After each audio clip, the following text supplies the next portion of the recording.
Hello and good morning. I was going to say on this lovely sunny morning, but it isn't a sunny morning down here in Staffordshire. It's a rather, I don't know, can't actually say it's dull. There's a lot of clouds about, and we're supposed to be having rain all day, but it hasn't rained so far. But the sunshine in my heart, and especially now I'll be on air with my good friend and colleague, David Parry. Good morning, David. Morning, Ellen. That was another Jimmy Young thing. The sunshine in my heart. It would normally be followed by another link to a song. Yes, Good that's right. morning. Yeah, well, I mean, we're in for another gale apparently tomorrow. So our beautiful summer weather has been disrupted. It's cloudy here. There's a bit of rain, but really, it's all about tomorrow. There's an hurricane.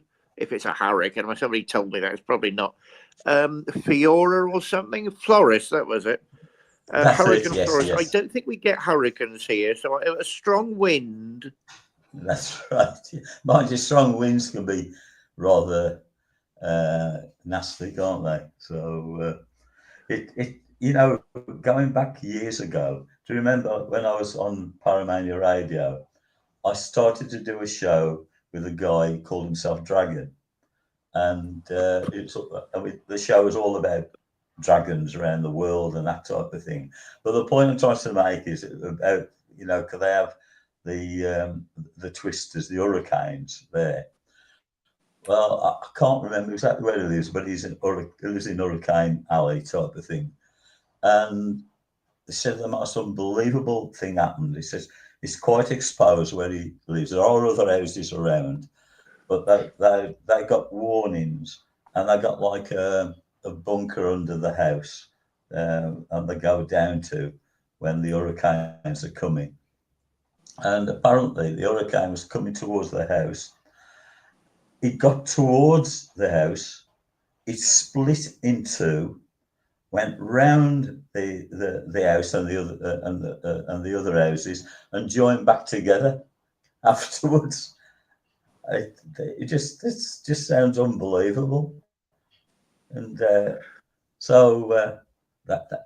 hurricanes can behave in very strange ways, unless unless he was being protected spiritually wise. I don't know what it was. Tell David about Paul with the lady and the white roses. Yeah. So yeah, it's strange actually. Tell David about Paul and the white I roses. I was talking to a friend of ours, Paul, who lives down in Herne Bay, Paul Bergman. He's been on the show a few times, yeah, and his wife Hazel, and we was talking about things that had happened years and years ago, and he he was taking his dog Blue for a walk on the cliffs near where he lives, and the dog turns to looks at this field, and it's wagging his tail really hard, and there was nothing there.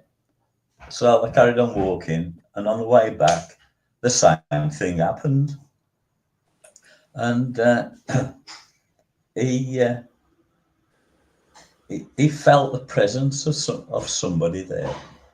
And anyway, he phoned me up and asked me if I knew if I could pick up what it was. And I said, yeah,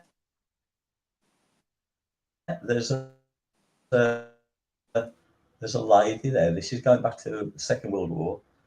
Says, and she used to go there and um, wait for him, praying that he'll come back home.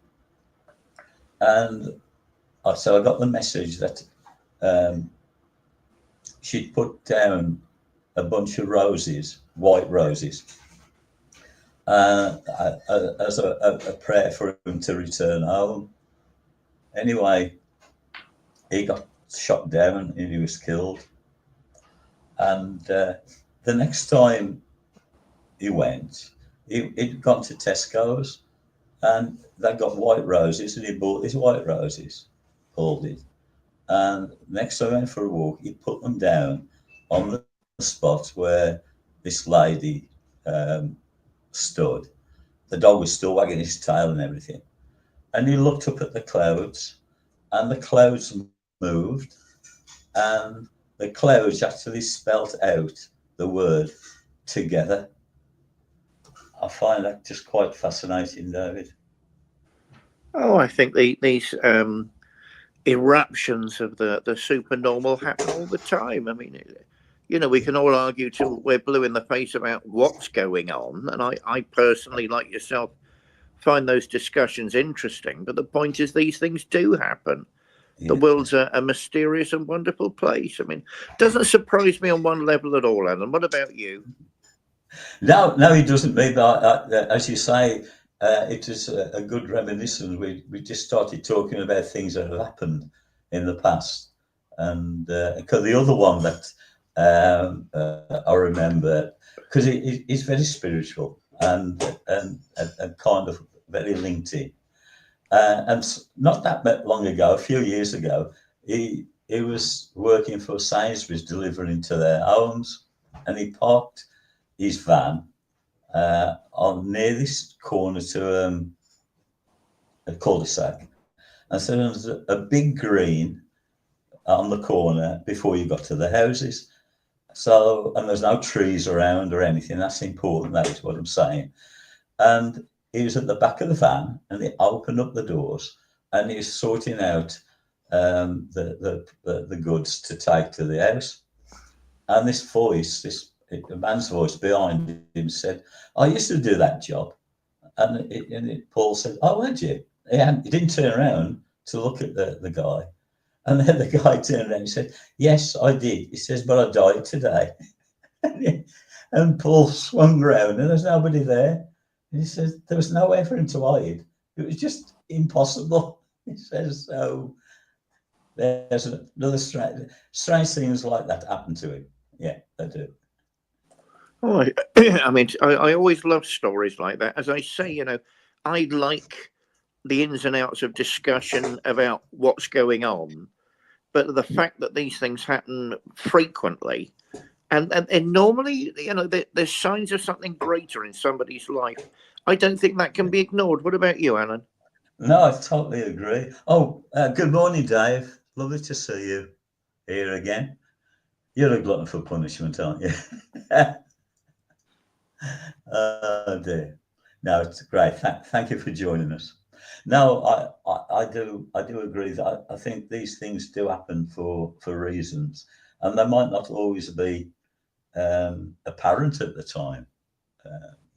It's but yeah, as you say, there's lots of things that goes on um, or in and around us that we're not always aware of, are we? Well, it's that line from Hamlet, which I will now massacre and misquote.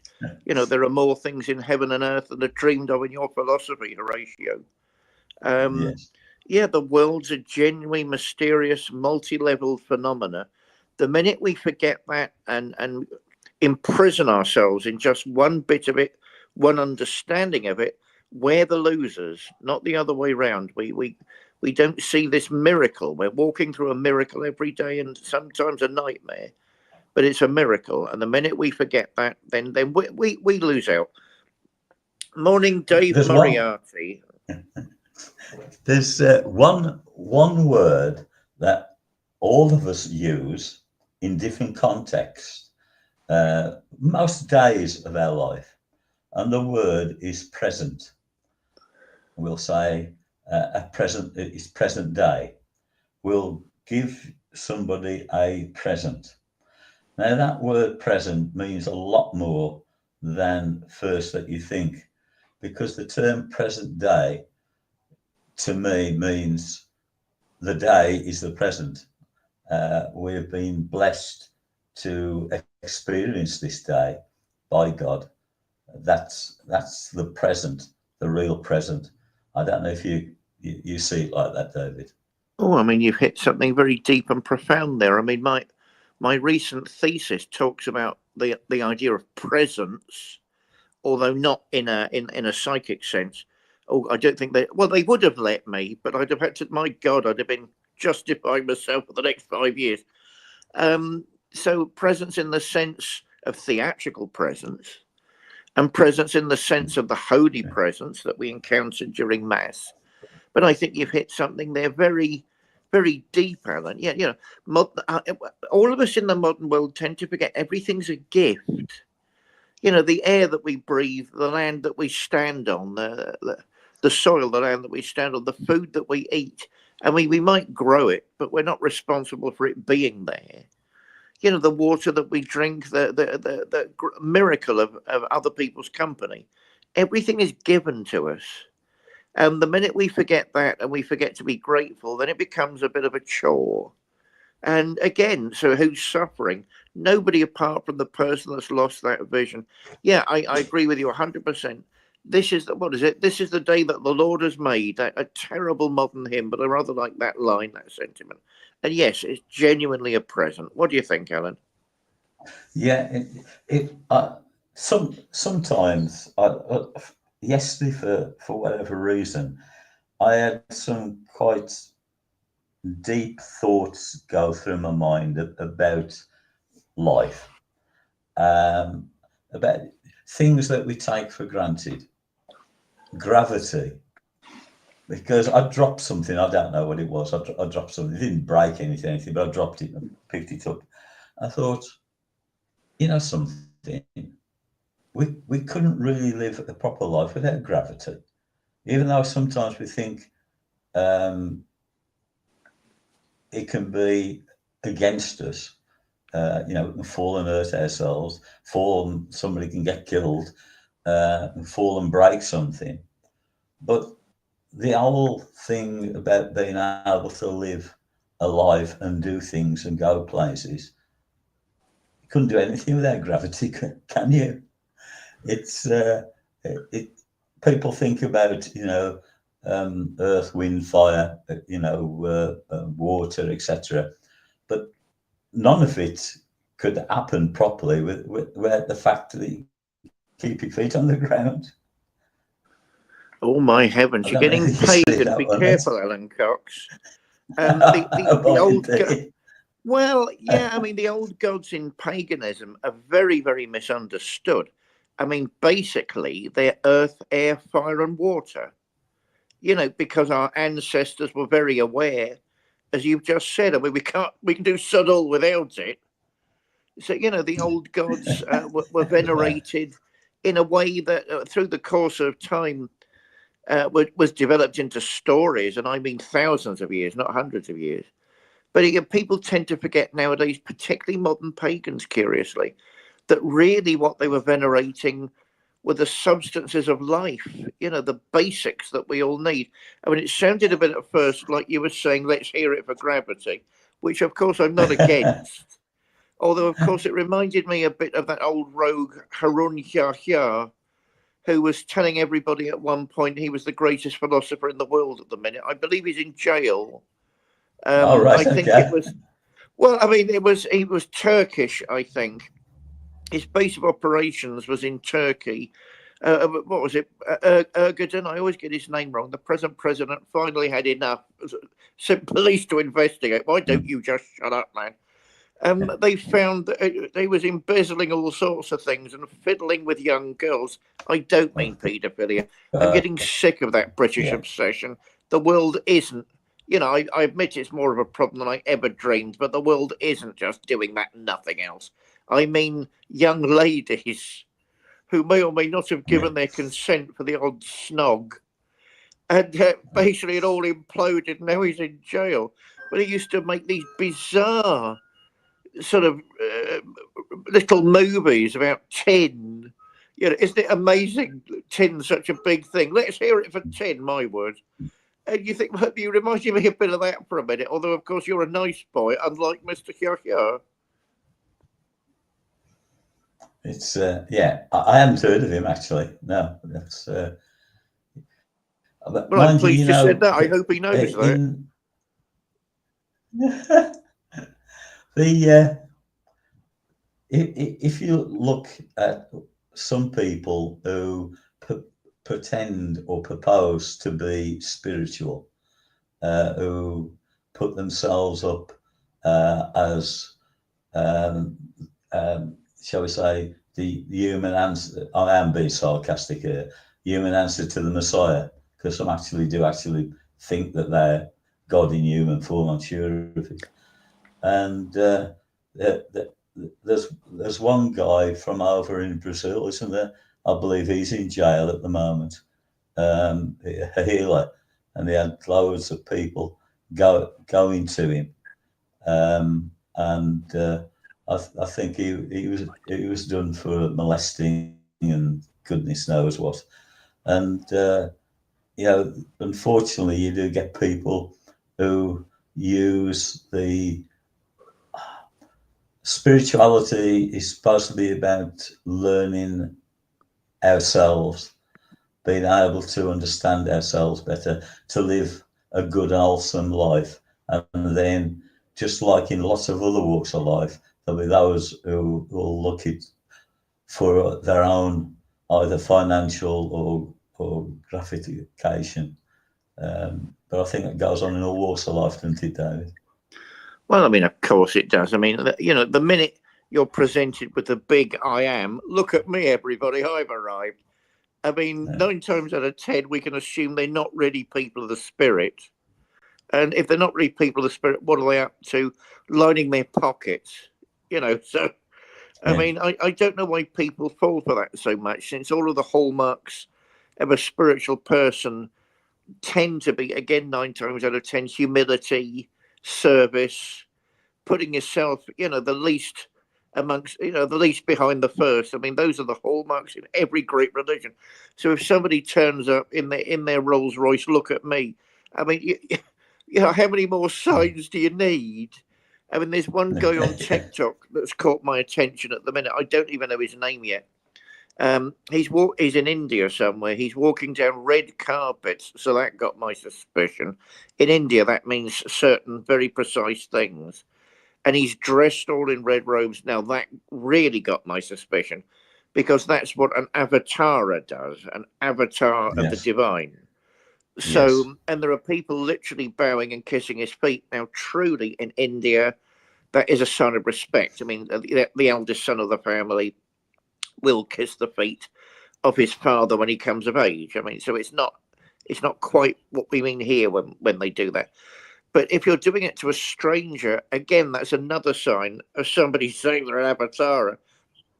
And all I could sit there over our munchies, over my toast, was, well, who are you then? And he's Yeah. beaming with that look on his face. Look, I've arrived, everybody. And I think, well, yeah, but who are you, and who are you saying you are? I mean, if ever there was a time for an avatar, for an incarnation to happen, it really is bloody now. But Yes. is it you, or are you just basically lining your pockets again? What do you think, Alan? Yeah, actually thinking back some years ago, before the pandemic, and Anne and I were invited to this garden party at a house in Burford in Oxfordshire, and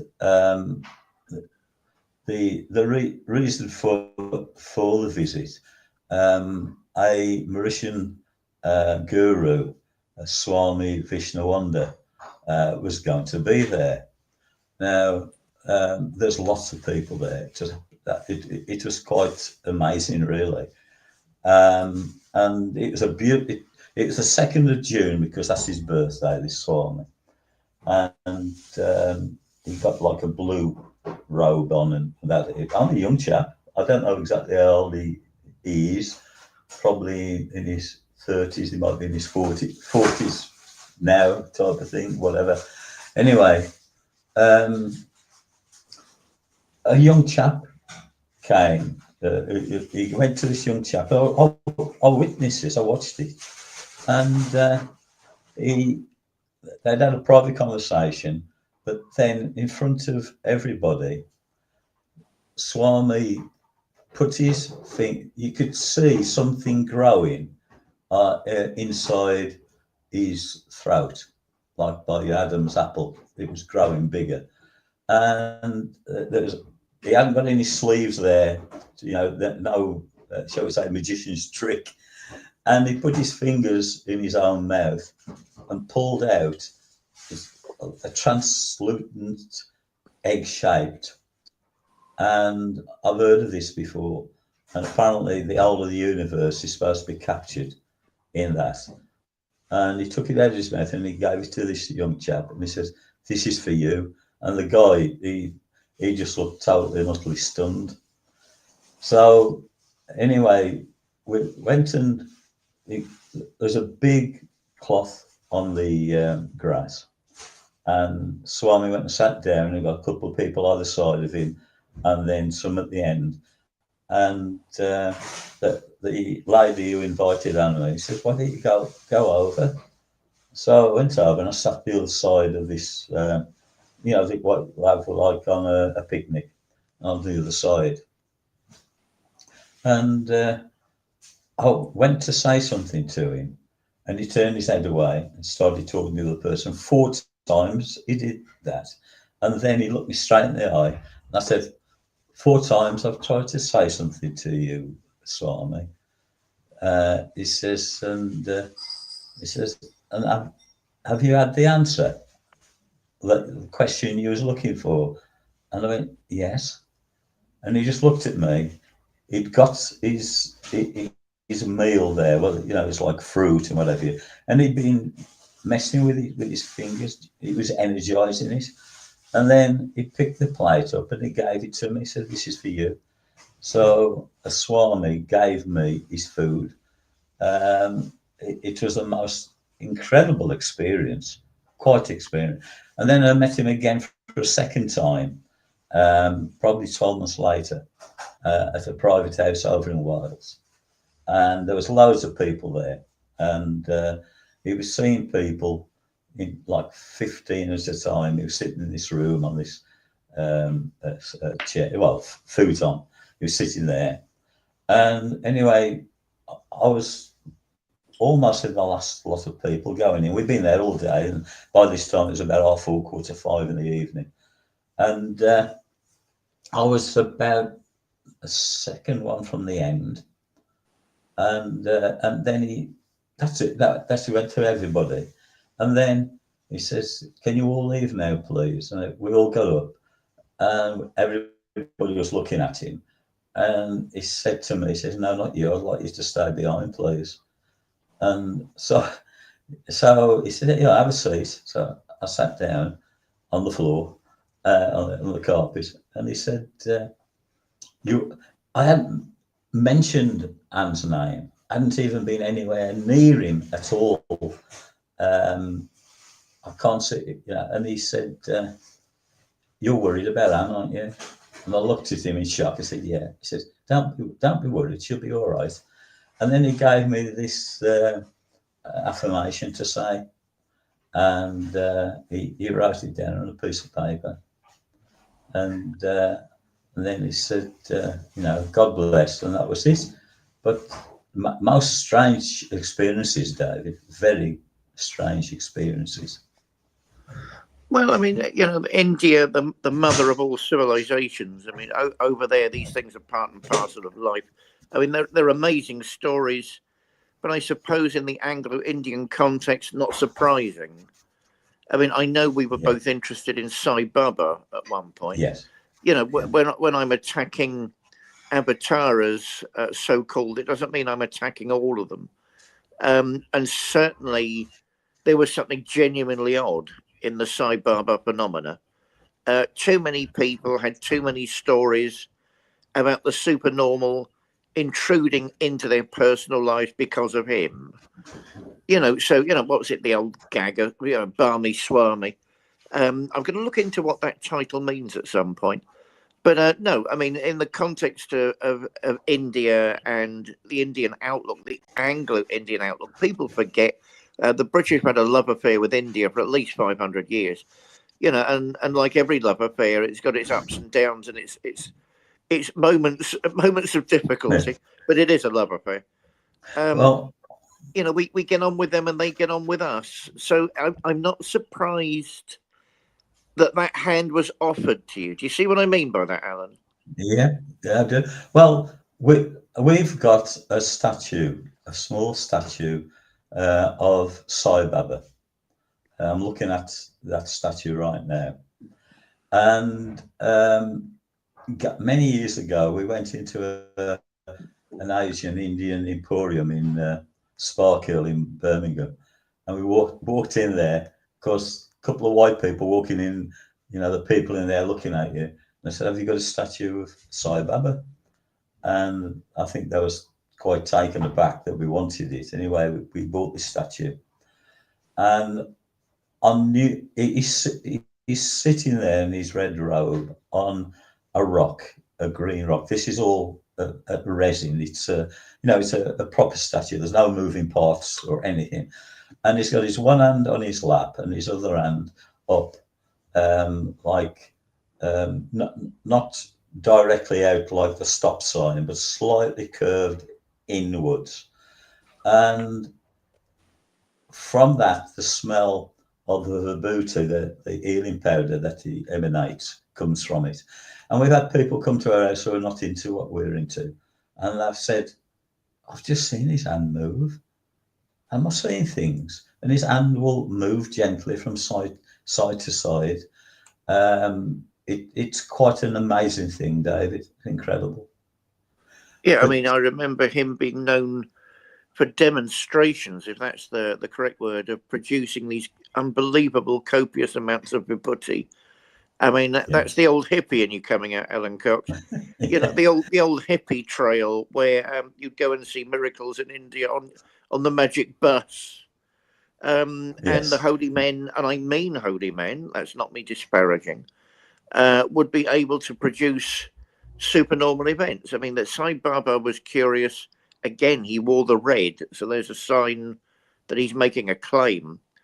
There was Shirdi, I can't remember how it all worked out. Shirdi, Sai Baba before him, who said he'd be yes. reborn more or Silly less Bar, immediately.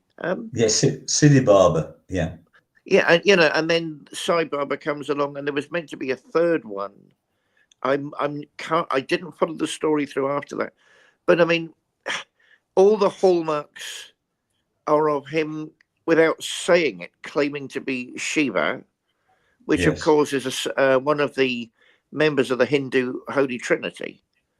Shiva yes, incredibly misunderstood in the West. It's that part of the universal process which removes obstacles, which removes negativity. So I just thought that was interesting. I mean, in India, it's not so unknown for somebody to say, "Do you know I am so and so?" But the problem with that is, do Westerners really get what they're saying? A dear friend of both of ours, Vladimir. I mean, is oh, yeah. apart from the fact he's an incredibly well respected author. Tries to go every year to Badrinath, the secret valley, as Dennis Wheatley used to call it, between Tibet and I think it's China. I can't remember how the geography works out. Tibet and Nepal, forgive me. And he Yeah. meets the holy men who are there. I mean, certainly the guru over there at the minute. Oh, his name's completely escaped me. Babaji. That's it. And Vladimir will have people say to him, "I'm going to meet Babaji tomorrow." And it's just considered the heights of impropriety to challenge that. "Oh, I'll come with you." Where is he then? Because maybe that's not, what Western cultures don't do. Maybe they're doing something else that we're still not really sure of. Is it a presence of some sort? Is it, where you're identifying with this cultural reality, this archetype in some way? But certainly Babaji, if you follow the stories through, and he's meant to be a couple of thousand years old, the oldest adept in Tibet, in Nepal. Okay, so that makes you at least 2,000 years old. But if you piece the stories together, again, you're looking at somebody like Shiva, I think, as opposed to a human being. These are wonderfully rich cultural stories. My worry with it all, Alan, is dismissive Westerners. "Oh, who's that and what's that?" When we've actually probably got the wrong end of the stick. I don't know what you think about that.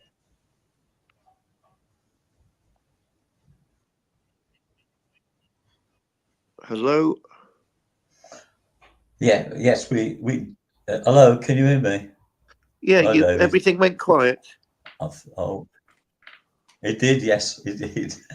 No, w- I think sometimes the Western race, if you want to call that, can be very skeptical about things that we don't understand, and it can be quite dismissive about other people's um, ways of life. um, there's a difference between having a reality and a belief. You can believe that that tree is blue when it's green. Doesn't mean you're right, but the reality is it is green. Um, it's we we can be very dismissive of other people's ways of life, um, and most of the time, perhaps is it a feeling of threat uh, for something about European culture, or shall we say the American culture, is that um, I'm saying this in general terms, that we are this sounds awful, we are the superior human race. And all the others, well, okay, we might tolerate them. Whereas that could be they've got the real answers, and we're living in this kind of like the horse that's been blinkered so he can only see straight ahead. We can be like that, can't we? God, there's lots of things to say there. I mean, I'm certainly skepticism has never meant dismissive. Americans tend to mean that, but I think anyone who listens to this show knows roughly what I think about that. In American culture, which is much more materialistic than ours, I mean, it's got more churchianity than ours, but that doesn't necessarily mean it's spiritual. So more people go to church than in Britain, but hey, look at what happens over there. So I mean, I know you think America is the big standard. I never have done. Um, for me, it's something that's gone wrong somewhere along the lines, and it offers I'm a changing my comfortable life. I'm changing my thoughts on that, David. Uh, I'm, well, I mean, if we, it, America at the let me just clarify that. I mean, I'm not against America. There are certain things about American culture I love to this day, and certainly the aspirations American culture had at the beginning, where a whole new continent was being developed by poor people for poor people, so we all had a better life. Where did that go? I mean, do any of them over there actually think that now? But that was the American dream. But do any of them actually think that now? And nowadays there are just too many acts of bullying, too many acts of, I don't know, the care is going from that society, which is a shame. I'm not saying that with any relish or glee. It's a terrible, terrible shame for all of us. But certainly the attitude, that's more of an American attitude. Skepticism means dismissive. That isn't really the European view. Skepticism tends to mean, or at least it did do until recently, I don't believe you out of hand. I need to ask a few questions and see what's going on. There is absolutely nothing wrong with that. Without that, we don't get modern medicine. Without that, we don't get the sciences. Without that, and all of those things are largely beneficial to the human condition. I mean, we don't get the best of European civilization without that attitude. And certainly that's there in India as well. I mean, all I'm really saying, and I think you'll agree with me on this, is that maybe we don't get the finer points of what's happening in every other culture. And don't just turn up yes, and assume that you know what's going on and the subtleties that are going on over there, when maybe we simply don't. And as I say, I think the British, curiously, have come out of international relations with India rather well. I mean, yes, not with totally clean hands. I mean, I can think of some terrible things and some atrocities that have happened. But we've come out of it rather well, all in all. And it is a genuine love affair, and we are genuinely interested in what happens there. And the best of us, I mean, I'm thinking of anthropologists. I've got a lot of time for anthropology and anthropologists. I think that's one of the most important sciences in the world at the moment, because it means we are trying to understand you other people, you other ethnic groups, you know, you were trying to understand your outlooks. I mean, it's about time that particular scholarly pursuit got more into gear. If ever we needed it, it's now. If ever we needed that, it's now. But you know, I think, as I say, we British tend to have done well because we haven't just gone there and made money, which is the American way. We've gone there and made money, but we've also thought, well, that's interesting. Oh, you know, and look at that major work of art, and look at this, and look at that. Let's learn some more. So for once, as I say, you know, I think we can hold our heads up high. What do you think, Alan? Well, yes. I mean, I know there's been a long history with the UK and in India. While you, excuse me, I'm sorry. While you were saying that, it came into my head. One part of the world that we, us Westerners, don't really know a lot about is like countries like Kazakhstan, Uzbekistan, Azerbaijan, that those group of countries there.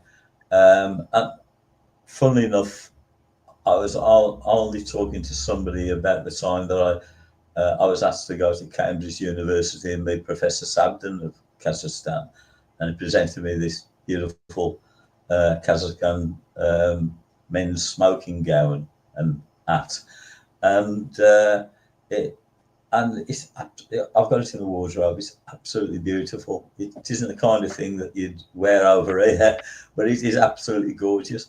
But I think that their society and their way of life is quite fascinating. And I know you've been over there, haven't you, David? Well, I mean, I confess to always having been fascinated with that particular region. Yeah, I've been there quite a few times. Um, there's something about Central Asia and Central Asian countries. I mean, the whole of history comes from there. I mean, in one very real sense, you know, everybody passes through. It's the nexus, the meeting ground for the whole of humanity. I mean, their ethnicity intrigues me. I mean, they're a mixture of Turk and Chinese. I find them very beautiful. Their thoughts are quite unique. Their cultures are unique, and they want to. You know, they're the original and still the primary nomads of the world, and they're convinced they've a lot to teach the West when it comes to ecology. You know, how you do work with nature around you when you know, you're not working it to death, which of course is what cultures like ours tend to do. A farmer, and I'm not attacking farmers, my God, they've got enough on their plate at the minute, and governments aren't supporting them. And they're doing that basically so the big corporations can take over food production. Another act of intimidation and slavery. You know, we'll all be slaves before long if we're not careful. Unless somebody starts to do something amongst the younger generation. I hope you're listening to that, Dave Moriarty. You know, it's not enough to just think these things are terrible. What do we do? People have to start doing things. Now, I don't mean necessarily attacking the police. What I do mean is making your own voice known. You know, I don't consent to this. I don't go along with this. And it does matter. You know, if you listen to most of the politicians at the minute, they're absolutely British ones. They're absolutely determined to make you think it doesn't matter what you do and say, but it does, and they know that. Otherwise, they wouldn't keep saying it doesn't matter. It does matter. You know, farmers love the land mostly, and they love working with the land. But there's a bigger point. If you just work the land to death, year in and year out, century in and century out, then it will eventually deplete and lose its vigor and lose its energy.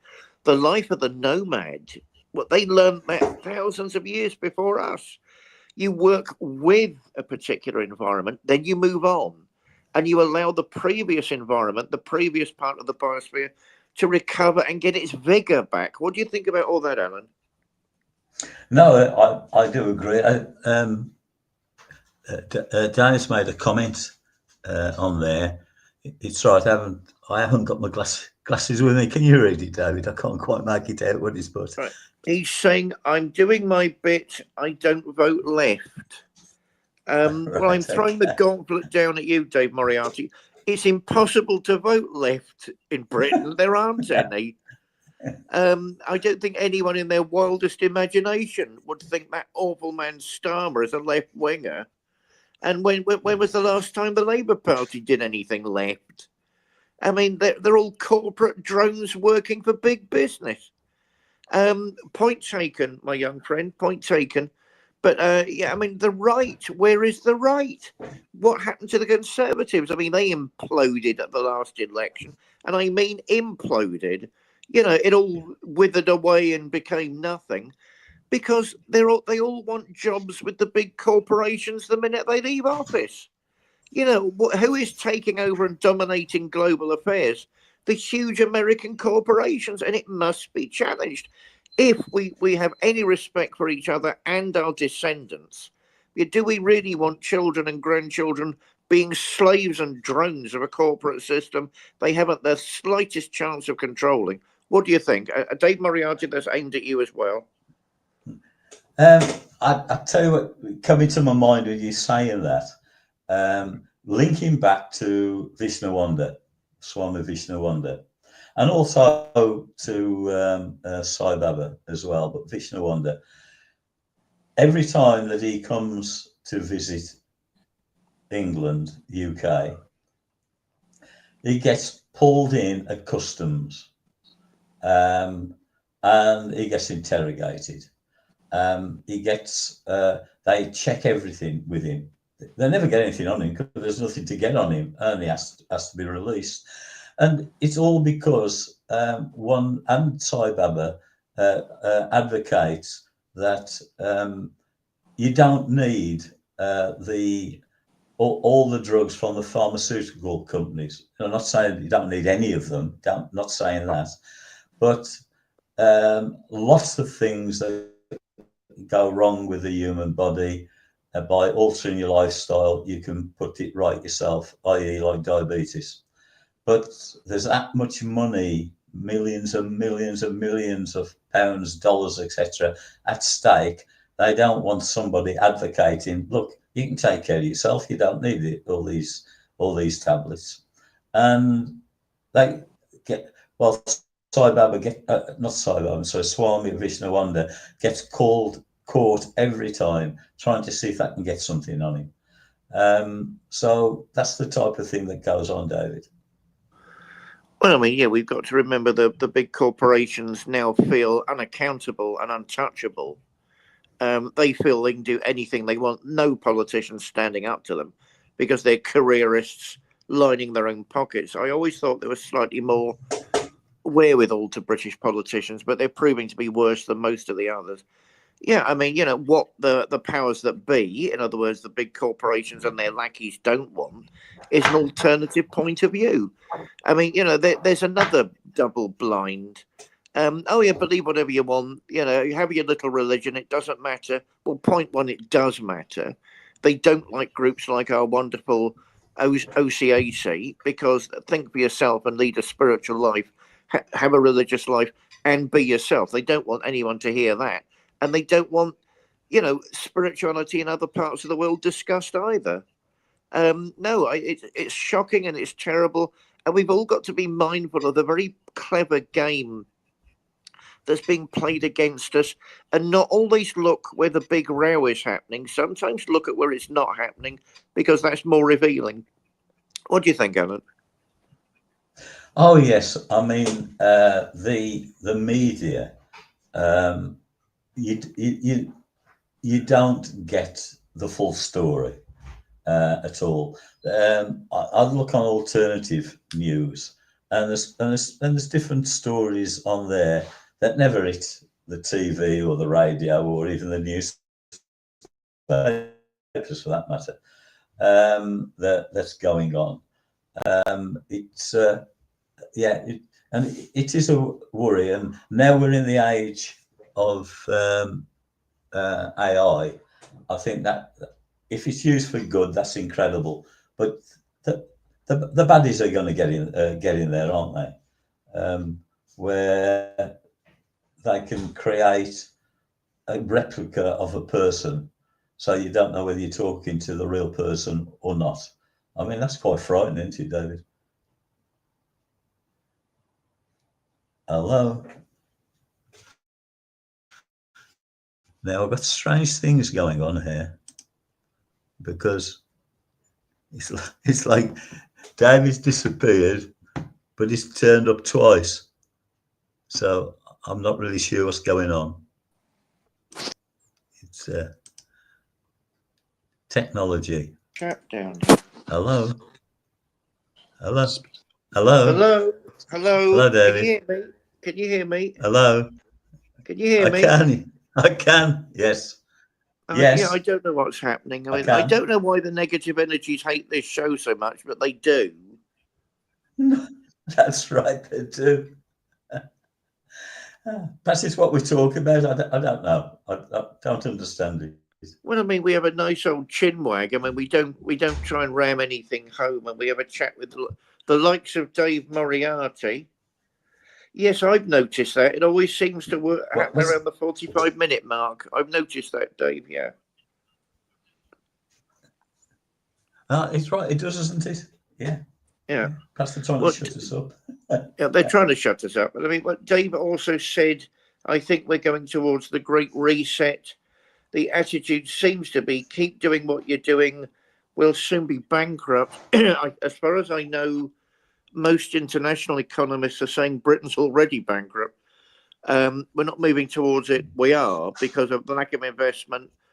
Oh, don't get me on that. The public spending when we don't have any public money to spend. Don't get me on that. We'll be here all day.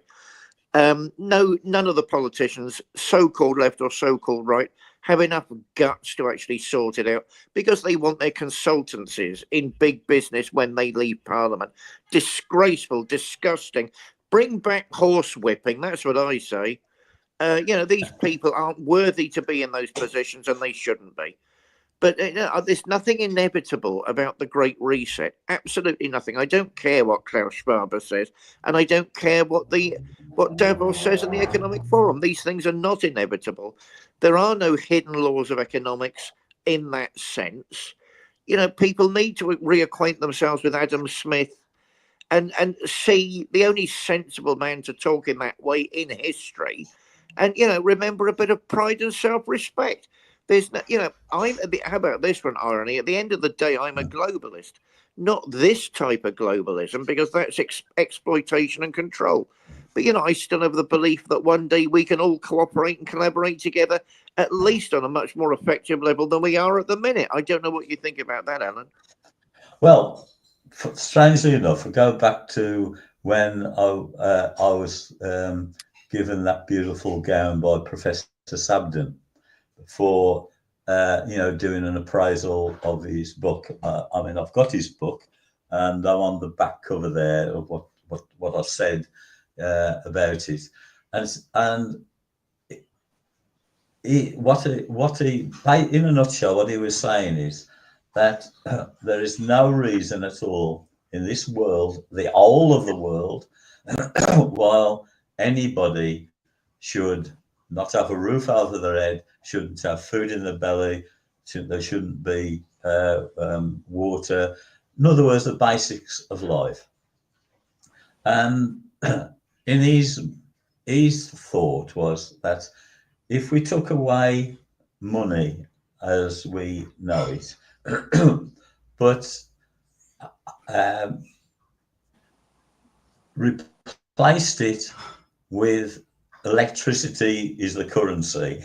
Now, I don't know how this would work, but that all of the world would have electrical system, and each country would have as much electricity as it needs in the size of the country, and that would power everything, and everybody would be able to live properly. Now, I don't exactly know how that would work, but basically, his philosophy is, there's no need for people to be super rich and people to be super poor. Everybody should be able to live properly. And perhaps he's an idealist, but and he's a lawmaker over in Kazakhstan. but I think he's probably very much in the minority there, believing that that everybody is equal. I think that's different to communism. Communism, strangely enough, is supposed to be everybody's equal, but in the countries in the world where they purport to be communists, there is an hierarchy. So I don't know how it would work, David, but I mean, the world, surely to goodness, the world can't carry on the way it is. Well, we can't carry on the way we are. And I notice when present company accepted, when Western people say, shock horror, there's a hierarchy in communism, they always tend to forget there is here. There's a very clear hierarchy here Yeah, of of course it is. oppression. So, as I say, present company accepted. I know you know that. But, a lot of people do say that, although we're innocent and free and we can do whatever we want, and that couldn't be further from the truth. I don't find you lacking in creativity, Dave Moriarty. Yeah, I mean, why do we have to think in globalist terms? Now, that might sound ironic coming from a self-confessed globalist, as I say, but not of this sort. Why can't we rely on the local and the regional and develop each other as communities and work together and grow together and then make bridges to other communities that are doing the same? Why does it have to be this overarching world government? Oh my God, the level of corruption that could go on if that ever came in. And people doing what they're Yeah. doing because of universal laws. My God, if they're breaking and bending the laws now, what on earth would happen then? Why can't we all trust each other locally and learn to love each other a bit more and respect each other a bit more and develop our own local communities and work from that basis? I don't see what's so wrong with that. What do you think, Alan? No, I totally agree. I'm just thinking about our society, the UK society, just on the basic levels, right? If we go back to what was it, 1960s, Lord Beecham said, "Oh, we don't need all these railways, and let's get rid of this line, get rid of that line. We only need the main ones." And then slowly, the some of the lines are being opened back up again because I realise we do need them. And then the the trams came about, and they basically, oh no, that they're no good. And the only place where there seemed to trams were left was Blackpool along the seafront.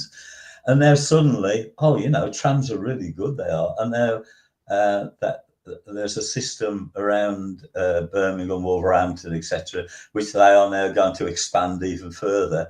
But going back, I don't know, what was it, 40, 50 years ago or whatever. Oh no, trams are all old ass. Of course, I've got the tram system in Sheffield as well, haven't they?